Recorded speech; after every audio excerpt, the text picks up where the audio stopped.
Olá, esse é mais um Mesa de Crente e hoje, como convidado, ele é pastor, professor e coordenador do programa Fortalecer da Convenção Batista Carioca, pastor Fernando Leiro. Seja bem-vindo, pastor. Obrigado, querido. Obrigado pelo convite. Deus abençoe. Logo após a vinheta, a gente retorna para esse bate-papo. E já vai lá deixando o seu like e se inscrevendo no canal. Até já.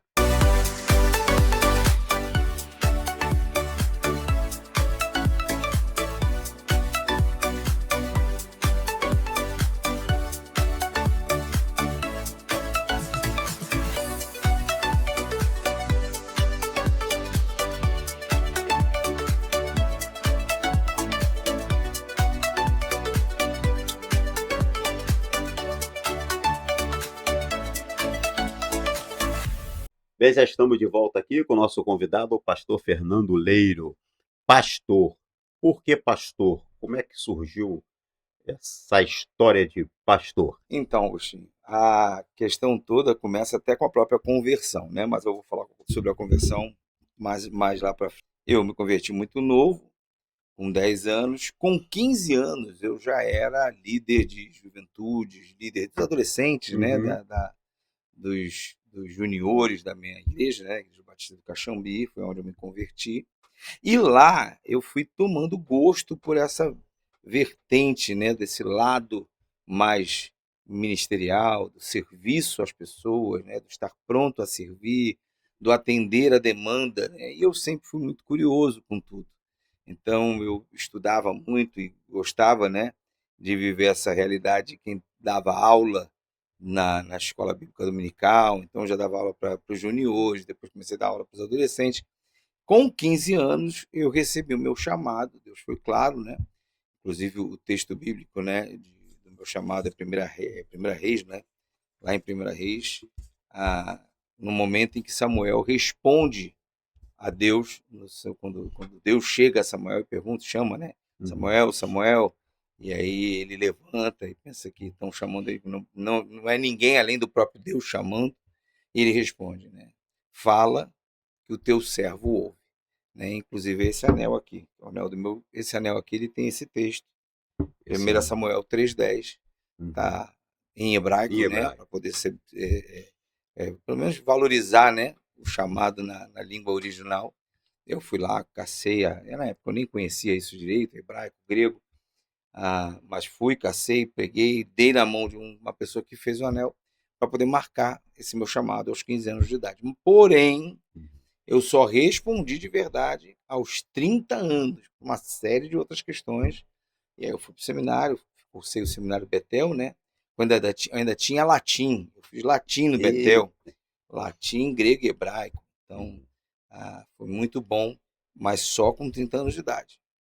Tanto assim que eu só fui ordenado aos 35, quando eu já estava com 35 anos. Eu entrei com 30, me formei com 34 e com 35 já fui ordenado logo no início do ano, se não me engano, mês de maio, março, eu não tenho a data certa, porque eu não guardei, não me preocupei em guardar. Não passou muito tempo, né, para o concílio? Não, porque a igreja onde eu servi, o pastor Luiz Eduardo, lá da PIB de Piedade, ele já sabia do meu chamado, então ele disse assim, Fernando, se você quiser, formou no início do ano mesmo, a gente já te ordena sem nenhuma dificuldade. Disse, beleza, então, vamos fazer isso. Aí, mês de março, abril, março, por aí, eu fui ordenado também. Isso é bom que estava tudo fresquinho ali ainda, né? Sim, mas não adiantou muito não. Adiantou muito não, porque o meu concílio começou às 9 da manhã e foi terminar, eram mais ou menos em torno de 13h30. Foi muito tempo de concílio. E pessoal me apertando, me espremendo, o tempo com o ar-condicionado ligado. Eu suava feito um porco, parecia que estava indo para o sacrifício. E tinha, para você ter uma ideia, eu tive lá mais de 30 pastores. E todo mundo querendo perguntar. Opa! Tinha agora gente, tinha gente lá que estava com. Tinha gente lá que estava com aquele teologia sistemática de que do Langston, para poder ficar olhando assim, gente, que é isso? Pega leve, por favor. Rapaz, você falou um negócio aí, talvez, eu não sei qual é a sua ideia, mas eu Ah, vou arriscar e talvez não sei a ideia de alguns ou de vários pastores que vão me assistir que nos aqui. assiste. Mas e depois eu vou dizer com quem eu aprendi isso, Aham, aham. né? É, penso eu que um pastor vai para um concílio, se ele ali for escolhido para ser examinador, Aham. se ele não souber de teologia ou formular pergunta para o candidato, ele não deve ficar usando papelzinho, não. Cola não, né? Mas tem gente que leva livro, tem gente que leva tablet hoje, leva celular, tem gente que já faz a. Já faz, né? É assim, Agostinho, nessas minhas andanças denominacionais, eu andei com homens como o pastor Newton, né? Uhum. E o Newton é um cara que, gente, não tem que falar daquele homem, Não né? é? Aquele ali é pastor até a alma. Até a O último fio do cabelo que ele tem é pastor, junto com pastor. ele. Ele é pastor até a alma. E ele falava uma coisa, e assim, ele não tirava o valor do concílio. Mas ele falava uma coisa que tem a mais profunda verdade nesses meandros do que ele fala. Ele diz assim, no contexto do que ele fala. Hum. Ele dizia assim: o pastor, ele vai passar pelo concílio, mas quem reconhece o ministério dele é a igreja. É a igreja. Então, E é a igreja que já reconheceu o chamado dele. se a igreja já reconheceu o chamado dele, não é o concílio quem vai dizer se ele é ou não chamado. E aí tem um detalhe, ainda tem um detalhe que é uma verdade absoluta.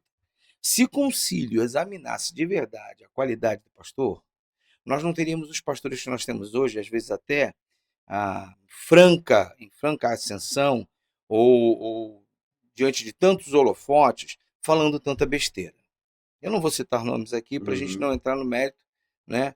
Mas você sabe que tem muito pastor aí de renome que está falando muita besteira e que eu garanto que quando foi feito o concílio com ele, lá atrás ele não respondeu metade das perguntas como ele responderia hoje.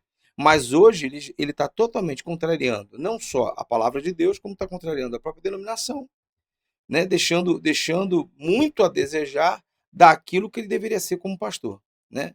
E como essas pessoas têm seguidores aos milhões, as pessoas que os seguem de verdade, né? Uhum. Então ouvem tudo o que eles falam, pesquisam tudo o que eles dizem e muitas vezes nem fazem isso e levam aquilo como uma verdade absoluta.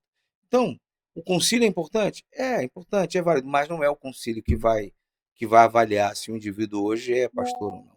Então, foram 30 para me avaliar, né? Fazer o quê? Estou aqui, sobrevivi. Sobre... tá bem, tá bem, tá bem carimbado. Né? Sobrevivi. Foi, tá bem, Eu- é, o protocolo foi, o foi secretário, né, por pedido do presidente da mesa na época, colocou, né, na ata, né, do concílio e passou com louvor, mas ele botou um louvor assim tão em caixa alta, com louvor por todos os momentos em que respondeu. Rapaz, eu achei mó barato aqui. Eu acho que foi assim para dizer assim, ó, vamos dar uma massageada no cara, porque ele sofreu um pouquinho aqui. Arrancamos o couro dele, agora vamos botar um metiolate que não arde. De 9 às 13, 4 horas e meia aí só nessa renca, não dá não, cara. Vai aguentar. O meu foram 2 horas, eu já achei demais. Não, pessoal. Parece que o cara tá perguntando demais. Eu vou te dizer que só acabou como acabou, na hora que acabou, que os próprios pastores que estavam lá, eles iam almoçar com a gente. Gente, a gente tá com fome, vamos parar com esse negócio, já deu. O último, para você ter uma ideia, para fechar esse assunto Se aqui, tivesse feito um almoço antes. o último que me questionou, ele olhou para mim e disse assim: pastor, eu quero que o senhor me responda, se o senhor é tricotomista ou dicotomista segundo a análise do grego e diante da palavra de Deus no Novo Testamento. Aí ai meu Deus, eu não vou responder um negócio desse, rapaz. Não vou. Aí eu olhei pro Eduardo, que era o presidente da mesa, eu olhei para ele, eu falei baixinho, né? Respondo. Ele disse, responde como você quiser. Tipo assim, se quiser chutar o balde, chuta. Aí eu olhei para ele assim, meu pastor, eu vou falar pro irmão o que o meu pastor me ensinou. Aí eu joguei pro presidente. Assim, eu sou tricotomista, creio no corpo, alma e espírito. Ele acredita nisso e eu sigo a sua orientação. Pronto. Acabou. Se ele falasse mal, ele ia falar do presidente. Aí joguei o pepino para a mão do presidente e tudo bem. E no final deu certo. Pergunta se você é pré ou é tri ou é mesmo? Não, é pois pós. cara. Pelo amor de Deus, né? Você é pré, é pós. Pós. Gente, eu quero ir para a glória. Se vai ser antes, durante, depois, não importa. O importante é estar preparado, né? Se eu tiver que, se for antes, que Beleza, bom. ótimo. Me livrei. Se for durante, vai ser pouco tempo, vai ser 3 rapidinho. anos e meio. Se for depois, 7 anos eu depois. me lasquei. Eu tô lascado. Mas no final também tô na glória. Então não importa, cara. Eu vou ficar preocupado com isso. Eu quero estar na glória. Isso não importa, pô. E isso. Eu gosto desse tema aí, estudo bem sobre isso. Cara, mas é assim, apenas para conhecimento pessoal. Conhecimento pessoal, né? E aqui ajuda até você se posicionar e te fortalece alguma esperança. Mas assim, o importante, eu falo assim, quando eu falo isso lá na igreja, eu falo assim, o importante é o que você falou assim, se vai ser antes, vai ser no meio, se vai ser depois. Você vai para a glória. O importante é você estar preparado para aquele dia. E não é, rapaz. O pessoal fica nessa coisa toda, né? Agora mesmo, quando começou a guerra, aquela guerra dos Estados Unidos contra o Iraque agora. Isso. Meu Deus, é a volta de Jesus, não sei o quê. Gente, vocês estão desesperados. Olha só, Jesus pode voltar agora. Que isso, pastor? Você pode voltar para você. Não é assim que a palavra de Deus nos orienta, que uma vez mortos, já estaremos na glória com o Pai. O próprio Cristo falou isso pro ladrão da cruz. Hoje mesmo estarás comigo no paraíso. Então, o que importa é você viver, conforme Romanos 12 diz, não conformado com esse mundo, mas sabendo qual seja a boa, agradável e perfeita vontade de Deus para a tua vida. Então, você vive aquilo que você tem que viver, conforme Ele orienta que nós vivamos, e você vai estar pronto, não importa se vai ser antes, durante ou depois, ou se vai ser agora. O que importa é que você esteja pronto para poder ascender e estar na glória com o Pai. O resto, isso aí é besteira. Eu acho que isso é mais discussão teológica para os homens se mostrarem intelectuais e dizerem assim, tá vendo? Eu sei muita coisa, os outros não sabem nada. Então, sei lá. Eu sou muito crítico contra essas coisas, né? Tem que se fortalecer mais na palavra. Né? Falar, pregar, ensinar. Rapaz, tem tanta coisa para a gente fazer. Né? Se a gente for... eu gosto muito daquela frase, né? Pelo menos eu acho que seja do Tozer. Se eu não me engano, é do A.W. Tozer. Que ele diz a diferença... uns dizem que é do Tozer, outros dizem que é do Spurgeon, eu não sei direito de quem é. Mas o que importa é que a frase foi cunhada e eu acho essa frase extremamente importante. O diabo sabe mais de Bíblia do que eu e você, Agostinho. A diferença é que nós lutamos por praticar, ele não. Então, eles diziam, né, seja Spurgeon ou seja Tozer, ele dizia isso. O diabo sabe mais a Bíblia do que qualquer um de nós. A diferença é que ele não luta para praticar, mas nós temos que lutar para praticar todos os dias. E tem tanta coisa para a gente praticar, tanta coisa. Vai lá para Gálatas, né? Capítulo 6, quando fala do fruto. Meu irmão, ali. Pega o fruto do Espírito, tenta praticar aquilo ali todo dia. Meu irmão, pratica aquilo tudo no trânsito. Mas tem gente que acha difícil, né, pastor? O quê? Mas se fosse difícil, não estaria na Bíblia, estaria? Rapaz, então, difícil é. Não vou dizer que não é difícil. Eu acho que seja difícil. Não, difícil no sentido de impossível. Não, dá pra praticar, mas é onde eu vou entrar no mérito. Eu acho que é difícil. Eu acho que é difícil, muito difícil, porque nós somos humanos. Isso. Porém, o próprio Cristo disse, eu vos enviarei aquele que será o vosso ajudador. Atos 1:8, está claro lá. Ele será sobre vós o dunamis. Eu gosto dessa palavra no grego, né? O dunamis, que é o poder, é a geração da energia, é aquilo que te dá força, o Espírito Santo de Deus. Ele disse que agindo, né? É agindo em você. Então, quando Jesus fala isso, né? Que iria ser enviado o Espírito dele, o Espírito do próprio Deus, para habitar em nós. Então, assim, eu de mim mesmo, eu sou fraquinho. Tenho força para fazer nada, não? Fazer aquilo tudo que está lá em Gálatas? Não, tem não. Mas a gente está equipado. No dia que a gente aceita Jesus como Salvador, que nós somos convencidos do pecado, da justiça e do juízo, o Espírito Santo já está habitando na minha vida. Então, se eu já estou equipado, Por que eu acho que eu não vou ter competência de fazer acontecer aquilo que está lá? Não, eu não preciso fazer força, uma força hercúlea, não preciso fazer uma força minha. É a força do poder do Espírito Santo. Agora, para que o Espírito Santo atue, eu tenho que me dobrar a ele.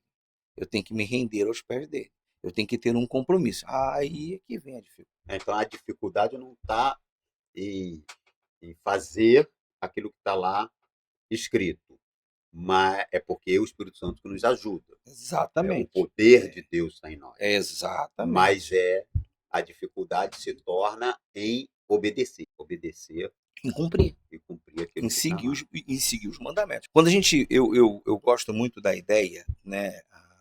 Eu falo isso normalmente, falo isso inclusive, falei isso ontem lá na igreja onde eu estava, pregando pela manhã. Uma das minhas formações é filosofia. E aí a gente acaba bebendo da água da cosmologia. Eu adoro, me amarro nesse negócio de cosmos, do universo, porque eu vejo ali a grandiosidade de Deus. Deus é imenso demais. É um negócio grandioso. Não tem como explicar.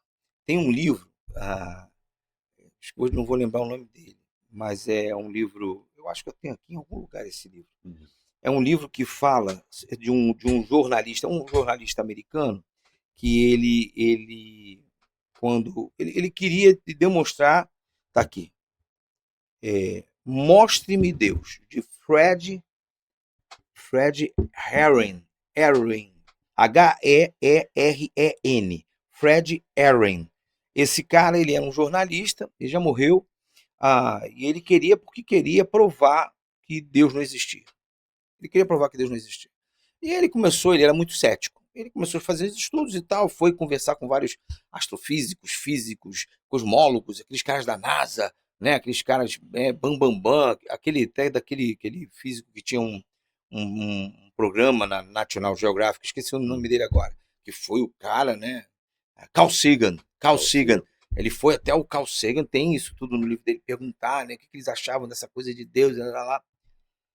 Quando ele começou a pegar os depoimentos, ele viu que não tem como não existir um Deus. Então ele não tinha como provar que não existia Deus. Agora, então, ele tinha que conhecer esse Deus. Aí ele começou a estudar para conhecer Deus. O cara se converteu. Então, assim, quando eu me apaixono por cosmologia, eu paro para ver a grandiosidade desse Deus. Deus é muito grande, Deus é imenso. Né? A maioria dos físicos e matemáticos que tentam calcular a dimensão do universo, eles falam que não tem. Eles fazem algumas fórmulas que eles acham que daria o cálculo final do que seria o tamanho do universo. Mas o negócio é tão grande, que não cabem em milhares e milhares e milhares de folhas de papel. A expressão algébrica que se faria não caberia, porque é imensa demais. E ainda assim, eles não sabem se ela seria certa. Então, aí você entra no James Webb, nas fotos do James Webb, que já passou da Via Láctea, já está no espaço amplo. Cara, é cada foto maravilhosa que você vê, né? A criação, o universo, tudo. E os caras não conseguem chegar a ver o que seria o fim, onde seria a borda do universo. O James Webb não conseguiu tirar uma foto até agora do que seria essa tal borda do universo. Tamanha grandiosidade. Tá bom, aí você fala assim, mas por que você está falando disso tudo? Então agora você vem para a Bíblia. A palavra de Deus diz que toda a criação está nas palmas das mãos do Senhor. É esse Deus que eu sirvo e que diz que habita em mim através do Espírito que ele enviou, que é o Espírito dele habitando em mim, para me consolar pela tristeza da falta de Jesus comigo andando na terra e para me orientar, para que eu não me perca no caminho. Cara, até para nos dar entendimento, né? É demais, né? Não? Da grandeza dele. Né? E tem crente que não consegue entender. Esse Deus, desse tamanho todo, né? Dessa grandiosidade imensa, é esse Deus que diz, eu vou descer, eu vou habitar em vocês com o meu Espírito. É o Dunamis, é muito poder. E a gente não tem noção do que a gente tem dentro, a gente não tem noção. Nós é que atrapalhamos. A gente tem que parar de atrapalhar o Espírito Santo de Deus. Na obra que a gente faz, na obra de convenção da vida das pessoas, nós estamos atrapalhando o Espírito Santo. A gente está dando trabalho para o Espírito Santo. Porque ele está pronto, quem não está pronto somos nós, né? Então, o Espírito, como é que diz a palavra de Deus? O Espírito está pronto. Mas A gente precisa A esvaziar carne, nós, né? a carne é fraca. Até eu costumo até dizer lá na igreja, irmãos, porque às vezes pessoas que falam assim, é difícil ler e entender a Bíblia. Eu falei, a primeira coisa que você tem que fazer, esvazia-se de si, E peça que o do seu Espírito Santo. conhecimento, do seu pensamento, do seu achismo, daquilo Excelente. que você ouviu, Verdade. e leia a Bíblia, para você se encher, o Espírito Santo encher do E dá entendimento, o discernimento. dar o discernimento. É possível que muitas coisas a pessoa não consiga Isso é ter, verdade. porque tem as idiosincrasias da própria palavra, né? Porque você entra na Isso, questão do grego, do hebraico, né? Tem que fazer exegese, entender isso. a antropologia, entender um pouco de história, entender um pouco da cultura, sociologia, do que era a época. Que era. Então, tudo bem, a gente até entende, É. né? Como entender, em épocas de empoderamento feminino, como entender, mulheres, sede submissas aos vossos maridos. Como entender um negócio desse? Como? Em época de Vai arrumar uma empoderamento briga. da mulher. Vai arranjar Vai, encrenca em já casa. Pois é, mas a Bíblia é tão maravilhosa que quando você vai em todos os textos em que a palavra submissão foi utilizada, ela é uma palavra grega de uso e de cunho tão somente militar. Não é uma palavra grega utilizada no koiné comum, onde você usa uma frase, uma palavra no vernáculo comum das pessoas da época. Era uma palavra cunhada para uso tão somente militar, que tinha a ver com estar debaixo de uma liderança. Olha que coisa linda. A palavra de Deus é excepcional. E os servos de Deus que usaram da palavra, né, do grego, para fazer a escritura do Novo Testamento, usaram esse texto, essa palavra, exatamente para dar a ideia de que todo grupo tem que ter um líder. E isso concorre com o fato daquilo que nós estamos vivendo hoje. Famílias que não têm mais patriarcas, mas têm matriarcas. Então, mulheres que assumiram um papel. Então, se as mulheres assumiram um papel da liderança da casa, aonde entra essa questão da mulher ser submissa ao seu marido se não tem marido para ser submisso? E penso eu, né, que a gente vê, o ser humano nunca vai dizer assim, eu sou dono do meu nariz. Ele pode até fazer a Não, lá, ele vai falar, mas ser mas mesmo sempre tem alguém que vai estar acima acima dele. dele. Sim, Sempre vai ter, né? sempre. Impossível que ele diga, né? Eu não dependo e não preciso de ninguém. Isso aí é impossível. O indivíduo não pode falar isso de jeito nenhum, porque ele sabe que ele depende. Né? O cara é funcionário, ele depende de alguém. A corte a Suprema Corte de Justiça Federal, a maior corte do país. Não, eu não dependo de ninguém. Depende. Depende de um monte de gente que está ali servindo a ele, depende de um monte de gente que tem que dar o papel na mão para ele poder escrever, porque ele não foi ele quem escreveu, foi outro que escreveu, ele só tem que ler. E depende, todo mundo depende de todo mundo. Então não existe isso. Até do Né? cafezinho que leva para ele. Até o café. A água fresca, se não tiver alguém que sirva, ele vai ficar ali sedento, não vai beber água.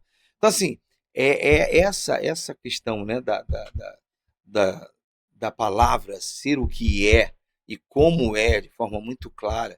E é claro, a gente tem que pedir a orientação do Espírito Santo de Deus, em primeiro lugar, esvaziando-nos de nós mesmos, para que ele possa falar. Isso é excepcional, né? Maravilhoso. Então, quando eu entendo uma palavra começa, né, de Efésios, de dizer assim, sede submissas. Então, o potássio, tenha um líder. Se não tiver o líder, você vai ser o líder. Quem é o líder? Aquele que está à frente, aquele que estiver acima. Não importa. Se tiver um homem, que seja um homem segundo a orientação bíblica. Se não houver um homem, que seja mulher, porque é aquela velha história, cachorro de muito dono passa fome. Sempre tem que ter alguém que tome conta, tem que alguém que está liderando. Né? Não é assim na vida militar? Por que a palavra foi cunhada no meio militar? Que tem que ter sempre um líder. Porque na vida militar você vê isso muito claramente. Eu fui militar. Então, assim, se você está num grupo, numa tropa, por um acaso o tenente passa mal, o que tiver abaixo dele, se for um suboficial, ou um primeiro sargento, ou um segundo sargento, ou um terceiro sargento, ou um cabo, é quem vai assumir a liderança da tropa. O mais antigo da tropa. Se não tiver um cabo, o mais antigo da tropa, não importa. Sempre tem que ter um líder para comandar. Para poder dizer, a diretriz é essa, o caminho é aquele, vamos prosseguir aqui, vamos entrar na direita, vamos entrar na esquerda, para poder haver alguma orientação. E as pessoas não ficarem perdidas na vida. Isso. Mas, pastor, eu ouvi o pastor numa mensagem, foi mês passado, na Guerra Batista do Capuia. Foi. Acho que foi isso. Foi, não foi mês Foi, passado? foi. Guerra do Capuia. É. Eu estava lá e o pastor falou que o pastor jogava, quando menino, né? Era aquele menino que jogava pedra na igreja. pedra na vidraça da igreja. Da igreja. Jogava. Como é que é? Conta essa história novamente aí. Rapaz, o pessoal da igreja do Caxambi vai me xingar, vão me pegar lá, que eles não sabem disso, não. Ele não sabia. Se isso chegar lá, vamos saber agora. Se isso chegar lá, eles vão me dar uma coça depois os quando eu for lá. antigos, né? Mais vão. antigo, né? O Vai baixinho, que o irmão Wilson, chegar lá o baixinho, ele vai me dar uma coça. Então, eu sou nascido e criado no Meier, na região ali do Caxambi. Comecei moleque na rua Miguel Cervantes, mas logo depois, com algo em torno de 3 para 4 anos, minha mãe comprou um apartamento na rua Hermínia, onde lá no Caxambi tem o Colégio Santa Mônica de esquina. É a melhor referência que tem para a rua Hermínia. E na rua Hermínia está a Igreja Batista do Caxambi.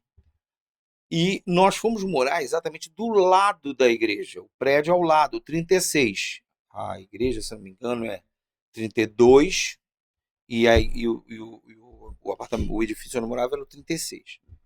É 32 ou 34, alguma coisa assim. A igreja, né? O endereço da igreja. Eu fui morar do lado e tal. Rapaz, domingos eu acordava com o canto do cantor cristão da igreja, que era do lado. E naquela época, isso lá em idos de 1974, 73, 75, por aí, eu passava na porta da igreja e via aquela igreja. A igreja ainda tinha um casarão, que foi a primeira igreja. Eles já estavam construindo atrás do templo, o prédio de educação religiosa, e aí o segundo andar virou o templo. E eles meio que abandonaram o templo antigo. Eles só usavam o templo antigo quando iam batizar, porque no templo antigo tinha batistério.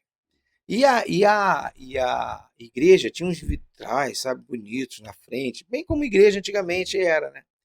Rapaz, eu não prestava o prato que eu comia. Eu era moleque, ia pra rua, né? Moleque vai pra rua, vai fazer o quê? Vai fazer besteira, né? Aí eu tava na rua, aí passava em frente aqueles vitrais lá, eu sempre gostei de estilingue.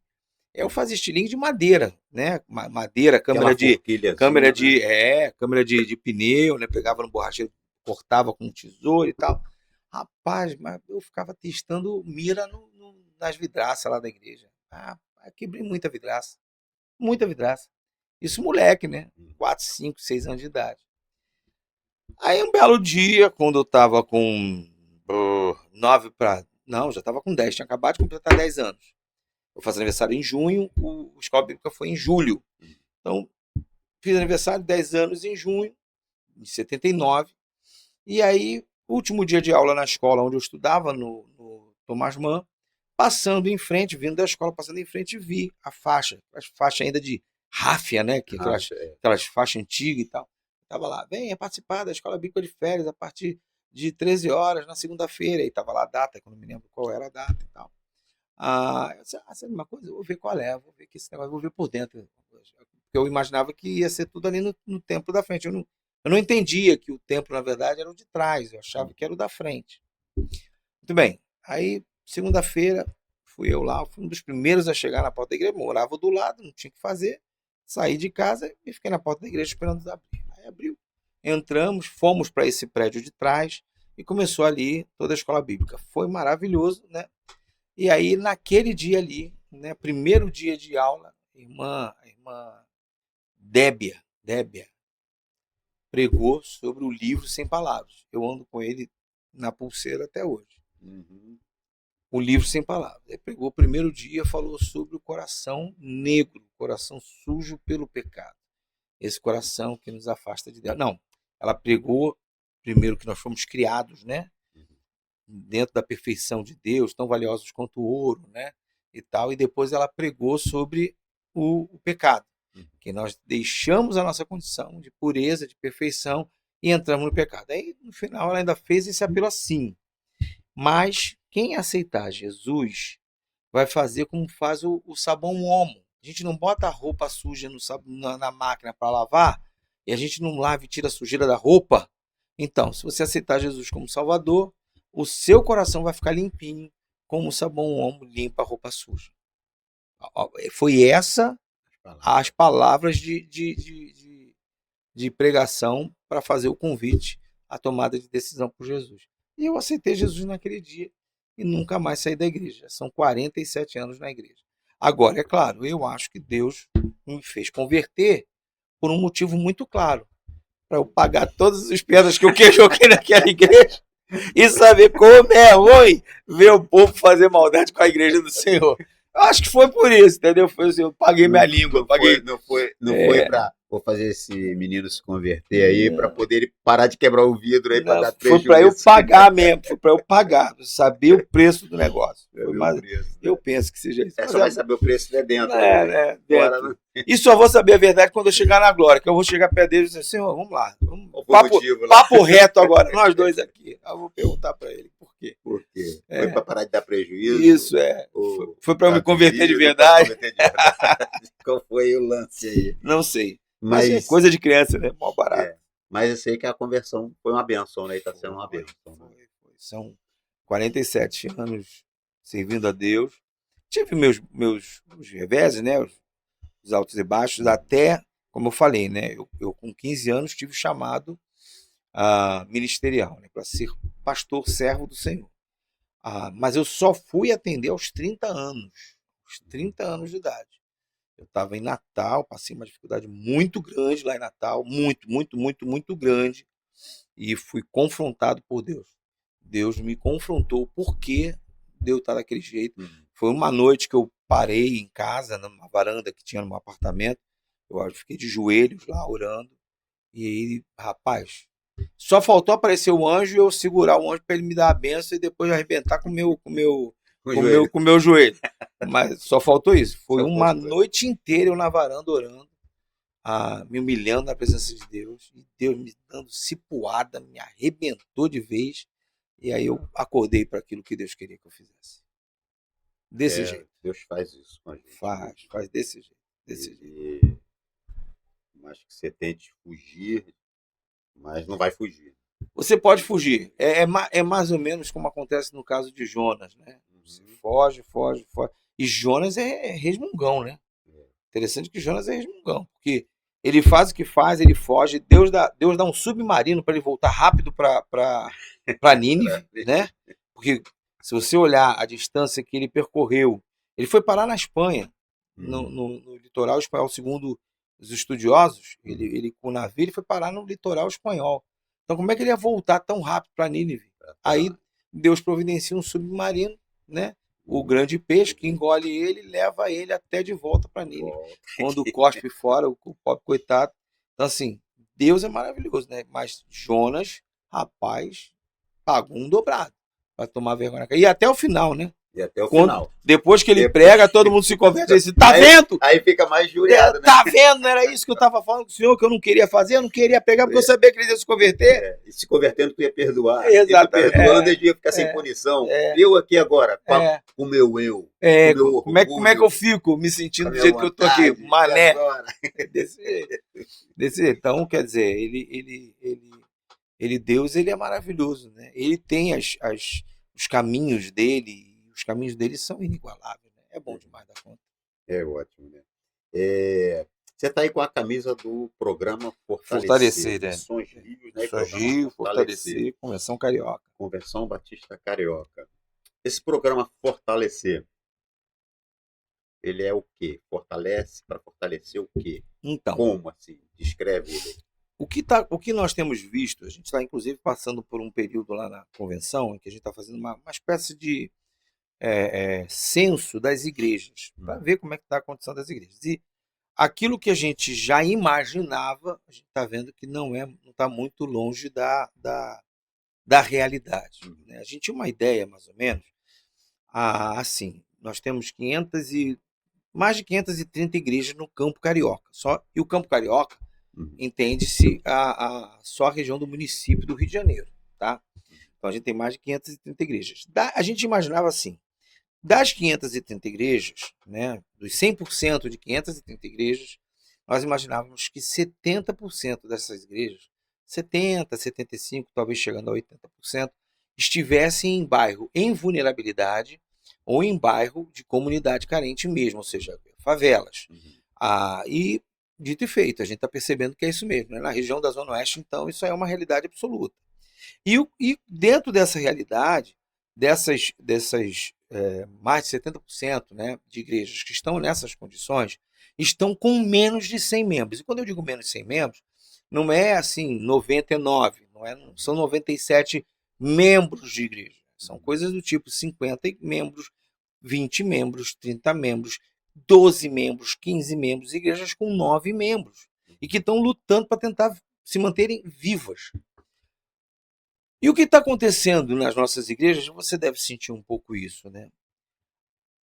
A comissão, aquela grande comissão, a missão de Mateus capítulo 28, que se juntar com Atos 1:8, né, deveriam ser as duas grandes normas que nós como cristãos deveríamos seguir, né, as duas grandes leis. O que acontece? Os cristãos não estão vivendo isso.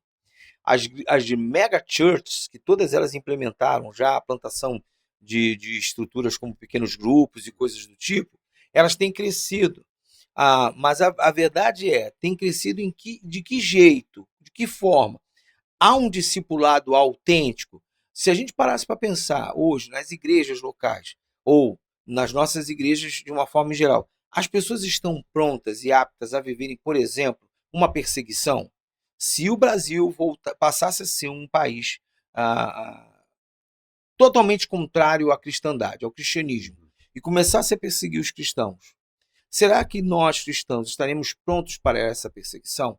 Eu digo a você que não. Minha percepção é que não. Porque nós hoje somos membros de igrejas onde as nossas membresias são muito mais do oba-oba, são muito mais da coisa do benefício, né? Um dos grandes males foi a teologia da prosperidade, onde as pessoas só... a vantagem do evangelho. Exatamente, né? E a palavra de Deus diz que, né, é clara que aquele que tenta, de alguma forma, né, enriquecer pela piedade, esse é um pobre coitado. Ele não sabe a besteira que ele está fazendo para a vida dele. Ele está se distanciando totalmente do próprio Deus. Então, assim, é esse tipo de coisa que a gente vê nas igrejas hoje, né? Muitas igrejas sem o compromisso verdadeiro da proclamação do evangelho de Jesus. Parece que virou uma grande moda ser evangélico. É moda. Você é o quê? Eu sou evangélico. E esse evangélico nominal é o mesmo que aconteceu na Europa, que está lá um monte de igreja virando boate, virando casa de festa, virando casa de show, virando até prostíbulo, igrejas. E não são igrejas católicas, não, são igrejas protestantes. As grandes igrejas protestantes, muitas igrejas protestantes da Europa estão virando esse tipo de estabelecimento. Não é diferente nos Estados Unidos. As igrejas dos Estados Unidos estão definhando. Por quê? As mega churches dos Estados Unidos estão crescendo e as igrejas de bairro estão definhando. Aí você diz, mas então, se a igreja grande está crescendo, então é bom. Não, porque as pessoas vão para lá e se escondem. Elas vivem de entretenimento, vivem do show, do business, daquela coisa das luzes, da fumaça, né, da parede preta, né? E se você for fazer um estudo sobre essa questão, por exemplo, da parede preta, isso foi um missionário americano que criou exatamente com o discurso de ganhar jovens, né? Tirar a ideia da igreja de ser um ambiente litúrgico para ser um ambiente parecido com as boates que eles iam. E você vê muitas igrejas hoje adotando mesmo esse tipo de linha. Tem igrejas que na entrada tem sinuca, tem totó, tem fliperama, para poder ser um atrativo para a juventude. É esse tipo de crente que o Senhor está esperando que esteja pronto para a perseguição? Eu acredito que não. Essa mensagem do evangelho não atrai. Qualquer outra coisa que você usar está fora da verdade. Está fora da verdade. Está fora da verdade. Então, assim, o que é o Fortalecer? O Fortalecer é um programa que tem como objetivo voltar a treinar as membresias em 3 áreas que são preponderantes. A primeira é na evangelização. O cara entender qual é o compromisso que ele tem de falar de Jesus, de proclamar o evangelho de Jesus, de falar da boa nova de Jesus, né? Até porque o que é o evangelho? É o próprio Cristo.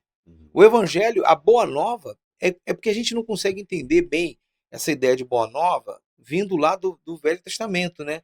A boa nova para o cristão de hoje deveria ser um entendimento que era para o judeu o judeu que conhecia todo o processo do sacrifício, o Cordeiro de Deus que tira o pecado do mundo, o judeu que entendia tudo isso do processo, né, de aspersão do sangue, de emulação do animal, de tudo, ele entendia isso. Então, quando Jesus vem e fala de que aquele que crer nele será perdoado, que nunca mais terá pecados, né? Aquele que beber da minha água jamais terá sede de novo. Isso tudo tem a ver com sacrifício.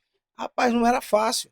O cara que vivia no Velho Testamento, imagina, ele tinha que pegar o cordeirinho, tinha que pegar o pombinho, o elefante farinha, não sei o que, levar, dependendo da condição social dele, porque dependendo da condição social, cada um tinha que dar um tipo de oferta. Aí o cara ia fazer aquela oferta para pedir perdão dos pecados. Quais pecados? Não era o pecado de pensamento nem de palavras, era o pecado de atitude. Se ele matou, se ele roubou, se ele adulterou, se ele pegou o que era dos outros, usurpando, né? Então isso era o pecado de atitude. Não era pecado de palavra nem pecado de pensamento. Mas mesmo assim era pecado. Aí o cara levava lá para o sacerdote para fazer o sacrifício, fazer a oferta. Acabou de fazer, aí sai dali e xinga o irmão. Meu irmão pecou de novo. Ele tinha que fazer tudo de volta novamente. Meu irmão, que trabalho, que era uma trabalheira, cara, pedir perdão. Em compensação hoje, todo pecado foi perdoado no céu e na terra. É só me ajoelhar e dizer assim, Senhor, eu te reconheço como meu Salvador. Eu me humilho na tua presença. Olha a diferença. Então, o que é o Evangelho? O que é a Boa Nova? É a salvação em Cristo Jesus. É a Boa Nova de que Cristo veio, ele morreu no nosso lugar para tirar de nós esse pecado. E ele carregou sobre ele e cobrir-nos com seu sangue, nos darmos a possibilidade de entrarmos na presença de Deus sem sermos vistos na nossa condição pecaminosa, mas com o olhar da justiça que foi taxada no próprio Cristo, no sangue de Cristo, no corpo de Cristo. É lindo isso. Hoje, os nossos membros de igreja não entendem que evangelismo é isso.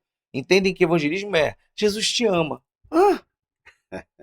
Eu digo dizer que Jesus te ama é metade do evangelho. Mas tem A muita outra coisa além metade disso. é justiça. Pois Agora, é. você entender o amor e justiça de Deus. Não, tem muita coisa. Aí, É por isso que o nosso discurso hoje é Jesus é amor, Deus é amor, Deus é amor. Mas e a justiça de Deus, que foi aplacada no próprio Cristo? Né? Quando a gente olha lá, buscar em primeiro... Sair debaixo da ira de Deus para ter a cobertura da sua misericórdia através de Cristo. Isso é maravilhoso. Quando você para observar, né, a situação, por exemplo, né, de Mateus 6,33, buscar em primeiro lugar o reino de Deus. Quem é a representação do reino? É Jesus. Ele é o rei dos reis. Então, buscar em primeiro lugar o reino de Deus, a sua justiça. Aonde que a justiça foi aplacada? Em Jesus. E todas as demais coisas lhes serão acrescentadas. Olha que coisa linda. A gente não entende mais isso, a gente não vê mais isso no Evangelho, né? E os nossos membros não sabem disso. Então, primeiro treinamento é em cima de evangelismo, a pessoa voltar a ter paixão por evangelizar, entender que é essa a nossa missão, é essa a nossa função. Mas, pastor, todo mundo hoje quer ser discipulador. Não. Quando a gente vai para Mateus capítulo 28, onde o próprio Cristo diz, né? E de fazer discípulos de todas as nações, batizando-os em nome do Pai, do Filho e do Espírito Santo, e ensinando-as. Então tem duas palavras aí no grego. A primeira é mateteu, a segunda é didascós. Então eu sou mateteu quando eu vou e testemunho de Jesus. Eu estou gerando discípulos, né? Eu estou fazendo pessoas.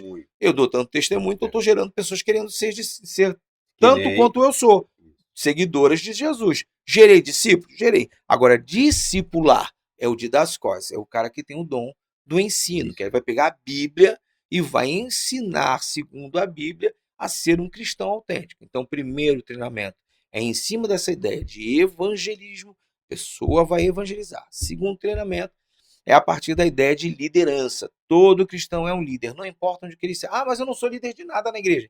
Mas você é líder na sua casa, é líder no seu trabalho, é líder na sua escola. Como assim, pastor, que eu sou líder? Você é. Se você vive uma vida cristã autêntica, as pessoas estão te olhando. Porque você já vai ser um diferencial no jeito de andar, no jeito de se portar, no jeito de você viver. E as pessoas vão olhar para você. Quantas vezes eu na faculdade de filosofia, na UERJ, que eu fiz na UERJ, as pessoas olhavam para mim, chegavam perto de mim e falavam assim, Fernando, a gente pode conversar um pouquinho? E ninguém sabia qual era eu. Eu não saía gritando, eu sou evangélico, Precisa, né? Eu sou pastor, Falar, não falava nada. Mas as pessoas olhavam para mim e chegavam para mim, Fernando, a gente pode conversar um pouquinho? Pode, que eu... Posso fazer uma pergunta? Pode. Você é religioso? Sou. Ah, logo vi, você é evangélico, não é?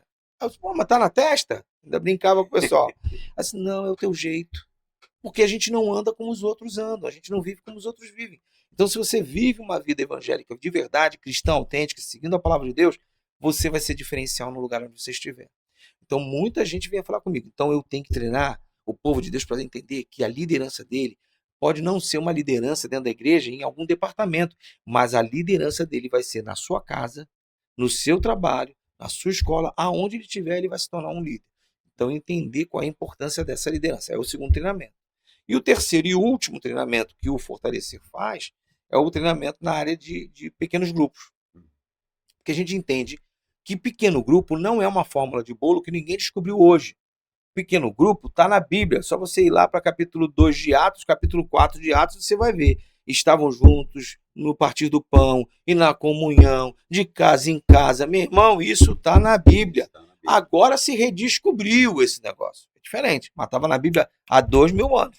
Né? Então, que já praticavam isso. Já praticavam no primeiro século, segundo século da igreja. Né? Então, todo mundo já se praticava isso, mas agora se redescobriu o valor dessa potencialidade que é a influência 1 a 1, é aquela influência ombro a ombro, né?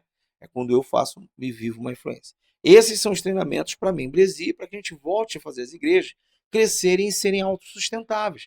Porque o grande problema hoje é a sustentabilidade. As igrejas não estão conseguindo se autossustentar. Mas quando você consegue ter massas, né, de membros dentro da igreja, a igreja se torna sustentável novamente e ela pode se tornar alguém pujante, algo pujante, inclusive no bairro onde ela estiver instalada. E o último treinamento, no sentido, já não nesse sentido de formação de liderança ou de evangelismo, coisa que o vale, é um treinamento que a gente dá na área de administração, gestão de igreja, que muita gente não sabe como funciona uma igreja, qual é a questão de ata, como faz ata, né, os documentos que se precisa pagar, né, no RCPJ e coisas desse tipo, né? Quando é que faz o imposto de renda de igrejas? Tem gente que não sabe que igreja tem que fazer imposto de renda, né? Tem que fazer essa prestação de conta. Então é um último treinamento, mas esse último é bem para lá, depois dos 6, 8, 9 meses de todos os outros treinamentos já aplicados no dia a dia da igreja.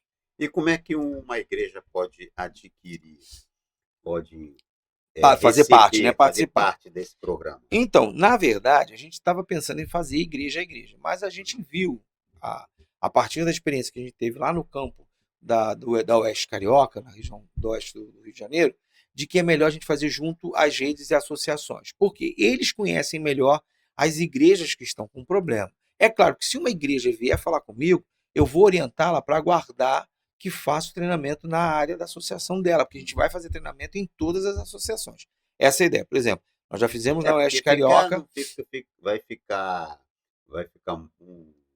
muitos anos se for fazer de igreja em igreja. Não. E a ideia é assim, é usar o corpo da associação, da rede, como um corpo evangelístico. Então, por exemplo, agora mesmo a gente vê na Zona Oeste. Aí uma igreja lá da Zona Oeste já juntou com mais 4, 5 igrejas que participaram do treinamento e já vão começar a fazer um mutirão evangelístico em cada igreja. Então são 4, 5 igrejas que elas juntas vão rodar as suas igrejas com as membresias das igrejas que fizeram o treinamento e vão cada sábado para uma área, para uma região da igreja que pediu ajuda. Então todas as igrejas vão receber uma equipe e todas as igrejas vão trabalhar. E todo mundo que fez o treinamento não vai deixar de fazer o treinamento prático, né, daquilo que aprendeu na rua, tanto na sua área como na área das igrejas co-irmãs. É isso. É a gente fazer, voltar até aquelas confraternizações de igreja que tinha, né? Agora. E que muita gente deixou de fazer. Cada as igrejas deixaram de fazer. Mas por quê? Porque cada líder está olhando para o umbigo, está vendo só para si, para sua igreja, para sua região. Quando, na verdade, tem gente do lado precisando de ajuda, de apoio. Até porque hoje tem que quebrar essa ideia na cabeça até de muitos líderes. Sim. Que às vezes antigamente se juntava 2, 3, 4 igrejas, aí um domingo à tarde juntava numa praça e fazia um trabalho, uma concentração ali e tal. não tinha aquele pensamento, sabe? É assim, mas aí se converter Vai para onde? vai para onde? Vai para a igreja dele, então melhor fazer perto da minha igreja, melhor fazer perto da minha igreja. É. Entendeu? Hoje eu vejo muitos líderes assim, querem mais próximos, tipo assim, mas se converter for alguém, vem para aqui. Eu já encaro de outra forma. Eu falei no encontro nosso que nós tivemos, e eu falei assim, irmãos, não importa qual a igreja vai, porque aqueles que se converterem, Deus é que vai pegar ele, vai botar ali, vai botar lá, vai botar lá. Se ele não colocar nenhum na minha igreja, eu fico satisfeito, porque a gente está O trabalhando para reino foi agregado. o reino foi agregado, né? É. Isso é uma ideia, assim, de pessoas ficar preso nessa ideia, mas aí acaba não fazendo. Isso foi desalinhando. É. E esse movimento, assim, de juntar as igrejas para fazer, É. visando o reino. Isso. Agora, para onde vai, é Deus que vai colocar, né? E se você vai para as regiões, né, das igrejas especificamente, já está estabelecido, foi para lá, foi fazer o trabalho lá, vai para onde? Para aquela igreja da região que está ali, né? Isso. Mas você está na região ali do Galeão, beleza? Aí de repente você vai fazer um trabalho aqui com Cacuia com o Rui, por exemplo. Veio fazer o trabalho no Cacuia com o Rui, para onde que vai? Vai Vai para para o quê? Cacuia do Rui, acabou. Vai fazer um trabalho lá no Galeão, vai para onde? Vai para o Galeão, vai lá para Agostinho, acabou, não tem que discutir. É mais ou menos isso, sabe? Estar pronto para mais servir e menos usufruir. É a gente começar a entender isso. Nós temos que estar prontos para servir. E a gente hoje perdeu muito essa visão de servir. A gente hoje tem igrejas que parece que a gente está num verdadeiro supermercado, né? Querendo só colher, passar na prateleira, isso aqui é bom para mim. Aí pega o que é bom para ele, mas o resto que está na prateleira lá de baixo ele não quer não. Só o que está aqui nos olhos vistos, o que é bonitinho, o que chama mais atenção. E igreja não é isso, né? Não é isso. Igreja é serviço. Eu estar pronto para servir. Mas qual é essa concepção tua, assim, de servir, de serviço, de servo? Hoje a gente tem que entender que a gente, na igreja, tem que ser essa pessoa que está pronta a servir. Quando eu penso em servir, eu tenho que pensar em servir aquilo que é mais difícil de eu atender. Uhum. Por exemplo, grupos de empresários, porque sabe que esses caras têm dinheiro, então quando esses caras se convertem, investem pesado na igreja. Para capitalizar. Exatamente. Mas aí eu pergunto, e as crianças que não têm recurso? Quem perde tempo trabalhando com criança? Criança dá trabalho, criança é remelenta, criança muitas vezes é birrenta, educada, faz xixi na cal. Quem quer trabalhar com criança? Que dá muito trabalho. Que dá trabalho, né? Então, você às vezes não consegue ter um número em escola. Eu sou professor, então em escola. Para cada criança especial, você tem que ter, pelo menos, né, para cada 5, uma pessoa. Na igreja não é diferente. Para cada criança, você tem que ter pelo menos o quê? Umas 3, 4, 5 pessoas para 20 crianças, para 25 crianças. É a média, senão você não consegue dar atenção para todo mundo, ver o que está acontecendo com todo mundo. Investir em criança hoje, né, é importante, extremamente importante. Por quê? Primeiro, que é o futuro. As igrejas não estão crescendo mais pelo fato de se multiplicar como casais. Os casais estão tendo menos de 2 filhos cada casal. A maioria está tendo um casal. Quando não muito, um casal tem 2. Por quê? Por uma questão cultural que está invadindo a igreja. Né? Nós, em vez de sermos igreja que invadimos o mundo está invadindo as igrejas. Então, a gente está acompanhando a cultura, né? A ideia sociológica do que é ser uma sociedade normal. Um filho tá bom demais da conta. O pessoal gasta mais dinheiro com pet do que com filho, propriamente dito, se você parar para pensar. Então, criança é um investimento importante. Por exemplo, eu te contei que eu me converti por conta de uma escola bíblica de férias. Quantas crianças nas nossas igrejas não foram convertidas por conta de escolas bíblicas de férias? Por conta de trabalhos com crianças bem feitos, trabalhos bem feitos. Porque lá onde eu morava, Madaú de Londe Araújo, não tinha uma favela, não tinha uma comunidade, mas tinha o que a gente chamava na época de cabecinha de porco. Uhum. Era tipo assim, um terrenão que invadiram, construíram um monte de barraquinho ali, e ali virou um ponto meio estranho de comercialização de coisa que não prestava. Naquela época era aquele cheirinho da loló, o pessoal vendia aquilo ali brincando. E eu comecei a me envolver com aquela rapaziada, né? Eu já estava chegando no ponto de estar andando, indo para o MER com eles, meio que como Paulo. Eu não apedrejava, né? Eu não roubava, mas eu tomava conta das mochilas, né? Que nem Paulo tomou conta, né? Saulo ainda tomou conta dos capotes, né? Dos casacos de todo mundo. Eu tomava conta das mochilas enquanto eles iam para Dias da Cruz roubar, fazer pequenos furtos. Quer dizer, daqueles meus colegas, quantos já morreram? Um monte. Que não completou 25 nem 30 anos de idade. Morreram antes, porque se envolveram.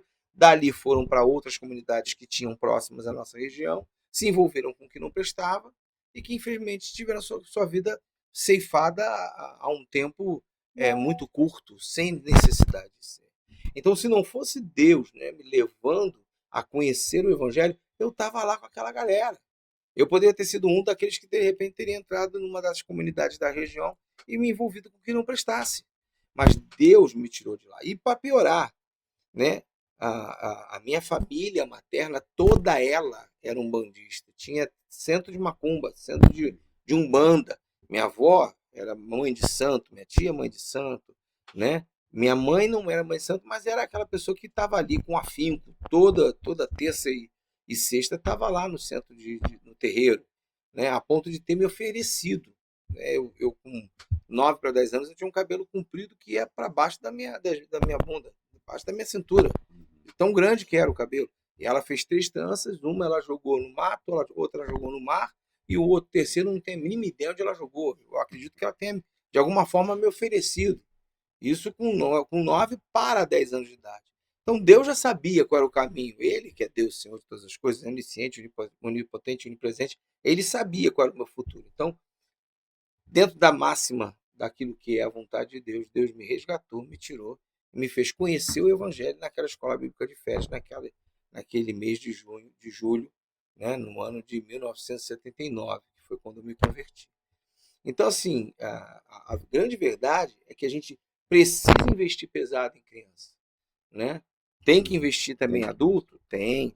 Tem que investir em mulheres? Tem. Tem que investir na terceira idade? Tem. Mas crianças, temos que investir em crianças. A gente não gosta de investir em criança. A gente acha que o dinheiro que a gente gasta em criança não é algo que vai dar retorno imediato. E é verdade, não dá.